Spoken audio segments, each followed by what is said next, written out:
ito guys yung parcel galing sa J&T. Ayan. So nag-order tayo ng lithium battery para sa ating Click, o pwede rin sa PCX, ADV, or any Honda, or sa Yamaha na yung kanyang CC is 125 pataas. Ito yung in-order ko. So bali ang specification nito is I think 8 ampere hour. I-check natin sa loob. So buksan natin, wala pang damage yan. So buksan natin. So na order ko siya ng around 2,000. Tapos installment Shopee Pay. So meron pa silang barcode, oh.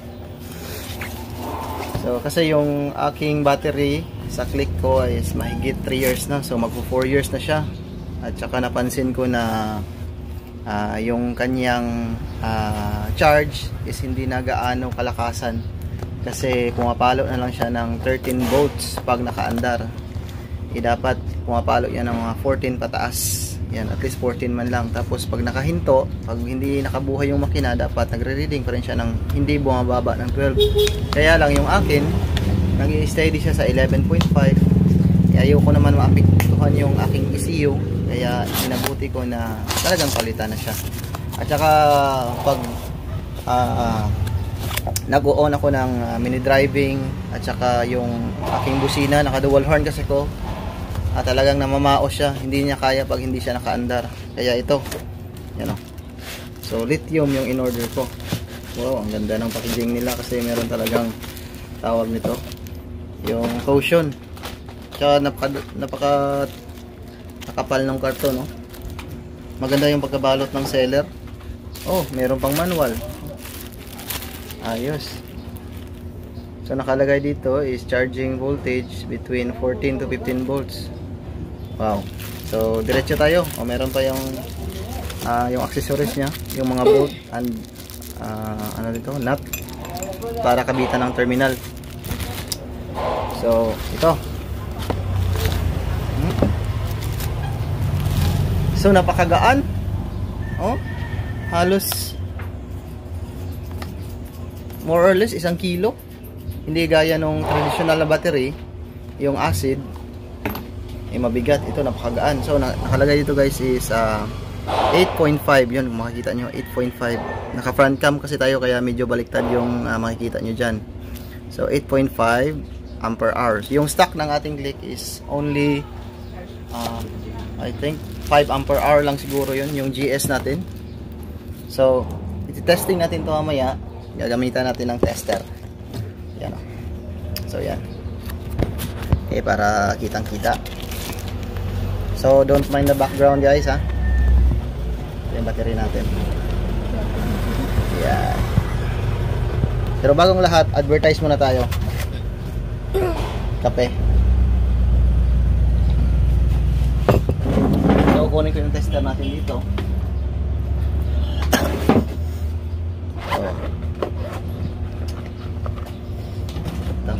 Tester nga pala ako dito guys. Ito. Climeter to.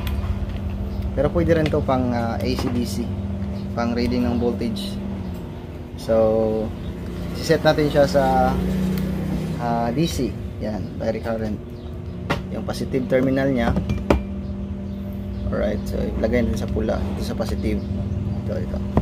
So titingnan natin kung magkano yung reading niya, ilang voltahe. So yan. So nagre-reading siya na around 13.1. So makikita nyo. So indication ito na good yung battery natin.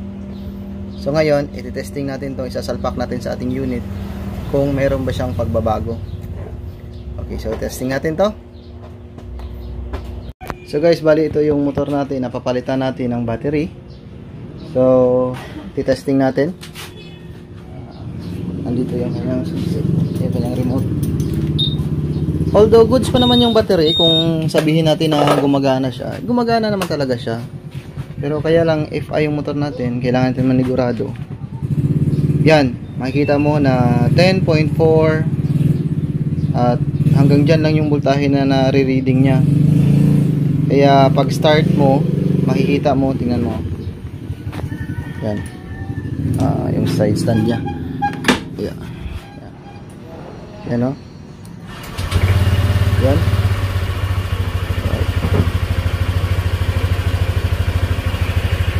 So makikita mo na yan o, 12.9 and 13. Hindi na siya pumapalo ng 14 kahit patayin yung mini driving.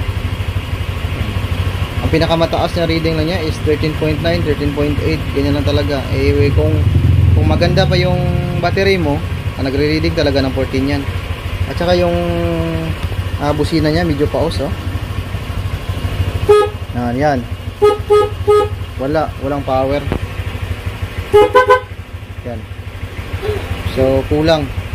At saka yung makikita mo dito sa kanyang panel, medyo nagbi-blink siya. Ang tawag nito, yung parang nagdidim habang umaandar. At saka yung kanyang dito, yung DRL nya, daytime running light, nagdidim siya. At saka dito rin sa kanyang tail light, makikita mo na medyo pakurap-kurap. Hindi lang masyadong pansin sa video, pero pag sa actual mo siya, nakikita mo siya medyo pakurap-kurap siya. Matagal na siyang ganito, siguro around mga 3 buwan na, napansin ko. Pero sulit naman talaga, napalitan na siya kasi gawa naman 4 years na nga siya. Meron tayong accessories, kaya ganun. So ang gagawin natin, tatanggalin natin yung kanyang luma, tapos i-testing natin yung bago. So mapapansin nyo guys, tingnan nyo, pakinggan nyo yung busina pag hindi nakaandar. So 12 na lang talaga yung reading niya dyan. Bumababa. Yan. Wala talaga wala.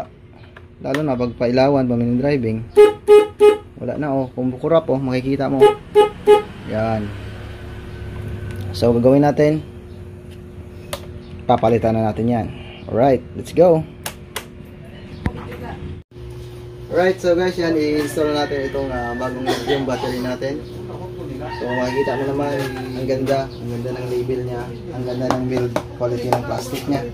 So ngayon, masusubukan natin ito kung talagang effective itong lithium. Kasi nagagaranti sila na up to 10 years daw yung lifespan ito.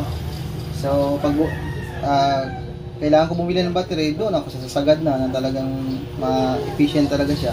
So kaya sinubukan natin itong lithium.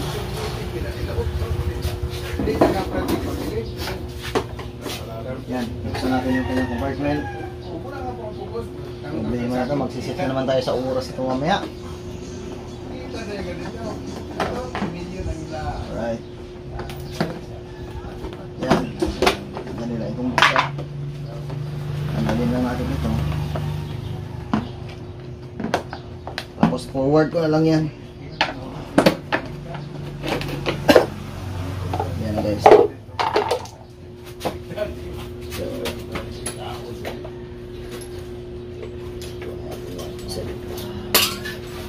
Ngayon,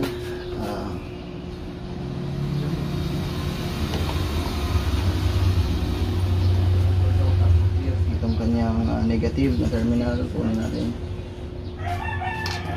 So, yan. Tanggal na siya. Ngayon, ito naman positive niya. Alright. So, bali itong luma na battery niya guys, ilalagay natin ito sa ating XR200. Hindi naman if-ion, kaya gagana ito. Sigurado yun. Yan tingnan mo, malaki rin yung kanyang stock battery So, tingnan nyo guys, halos same size lang sila. Yan. So, talagang sukat na sukat dito yun. Ito yun. Napakabigat. Napakalayo ng diferensya. Halos times 2. Times 2 yung bigat nito. Stock. Nasubukan ko na rin yung i-treat. Nilagyan ko dagdag na 1. Ang tawag nito. Yung battery solution. Ganun pa rin. Kaya, mas maganda talaga na palitan. Alright, so, ito natin. So, ilalagay natin itong kanyang accessories. Ito. So, ilalagay muna natin ito para may pagkakabitan. So, talagang dahan-dahan yung paglalagay natin. Iwasan natin mag-spark. Pwede natin ito. So make sure guys, yung kanyang terminal is hindi mo siya mababaliktad. Kunyari ito positive, dapat dito talaga yan. Dapat may presence of mind ka pag naglalagay. Alright, so let's go. Ipalay ulit dito.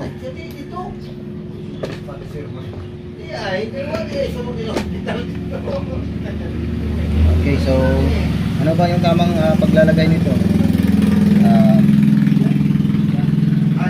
Yung iba, ilalagay nila una yung negative, saka yung positive.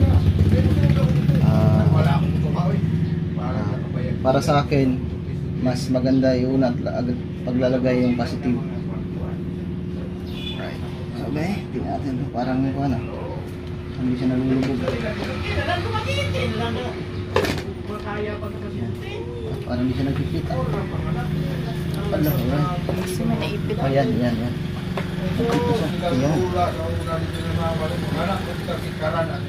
Oh, parang hindi siya nagpipit. Parang matigas siya. Oh, wait lang. Palayo natin to. Mas forward lang yung mamaya. Tigas siya. Matigas siya guys. Siguro dahil dito sa kanyang tawag dito. Sa loob. Medyo malaki kasi konti to. Talagang meron silang diferensya.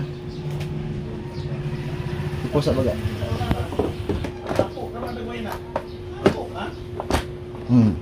Ayan. So ilalagay natin una itong positive. Ilalagay natin una ito.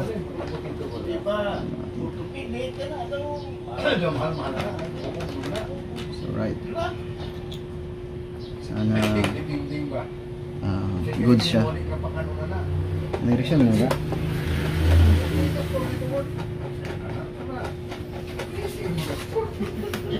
Anong sigara? Anong sigara?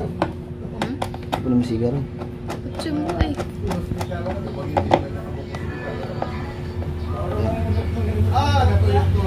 Okay, so nakalagay na natin yung positive.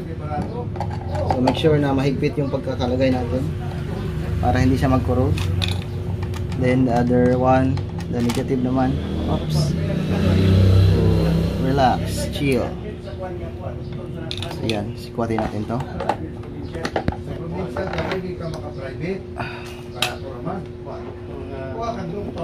Ouch. Grabe ba?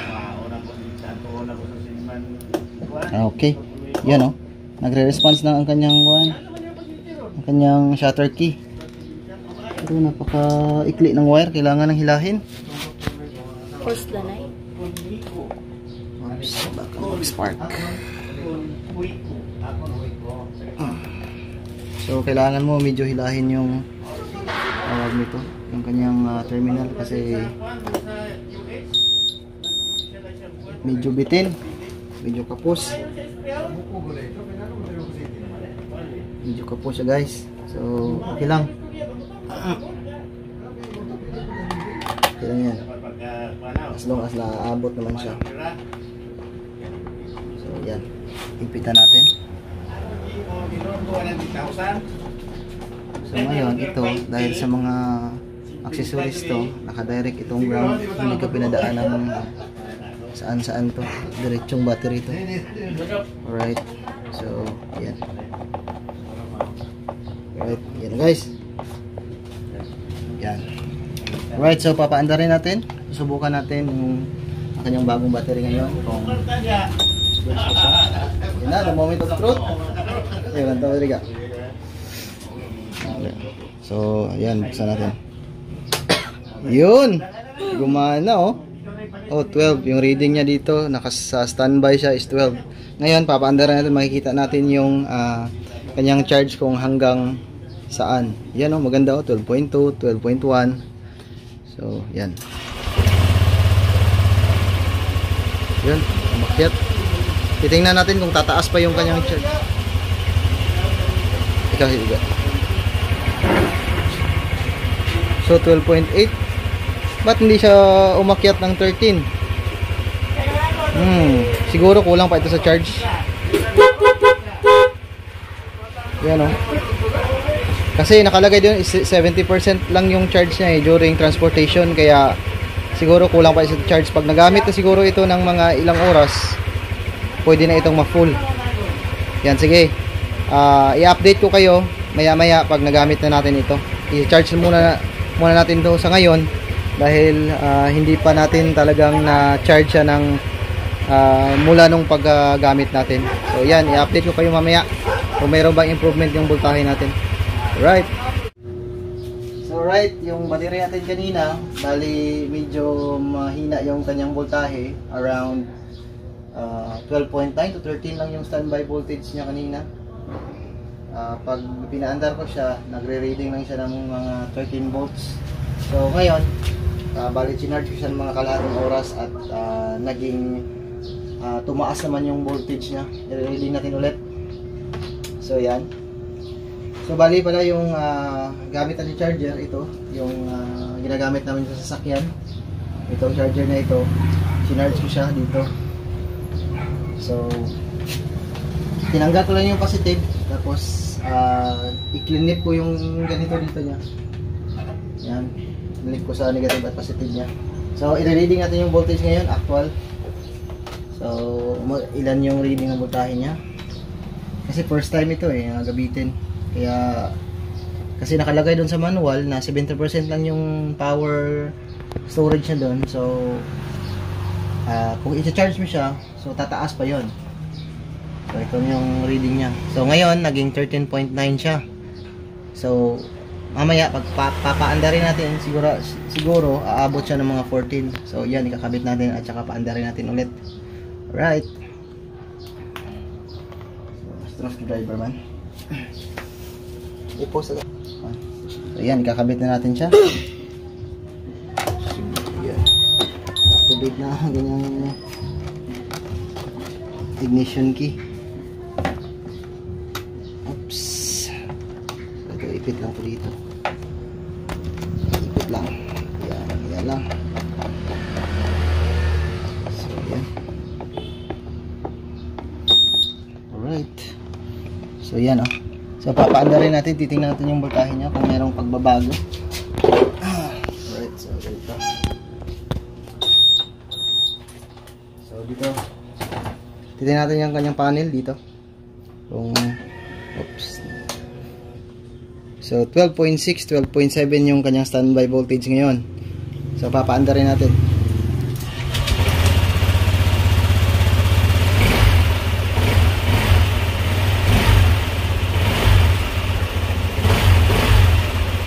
So, ganyan lang talaga yung kanyang reading ng voltage niya. 13.8. So, yan, 13.7, 13.8. Titingnan natin sa actual dito sa battery versus dito sa kanyang panel.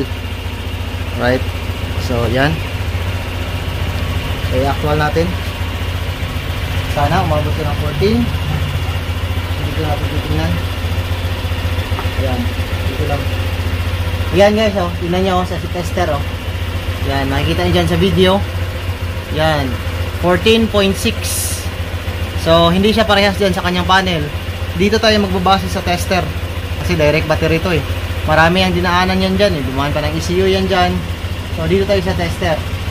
So, pumapalo siya ng 14.5 or 14.6, which is good indication na yan na maganda yung battery natin. Maganda yung condition ng battery natin. Nag-charge siya. Alright, yan na. I-testing natin guys yung kanyang power output. Kung yung kanyang amperahe is tama lang ba. Tingnan natin to. Yan, naka-high yung mini driving natin. Naka-high yung mini driving plus yung ating dual horn. Tingnan nyo guys, walang kumukurap. Yung ilaw natin hindi kumukurap, steady lang siya. So it means kayang-kaya ibigay nung battery yung power na kailangan ng mga accessories lights natin. Hindi siya pumipiyok. Napakalutong ng busina guys.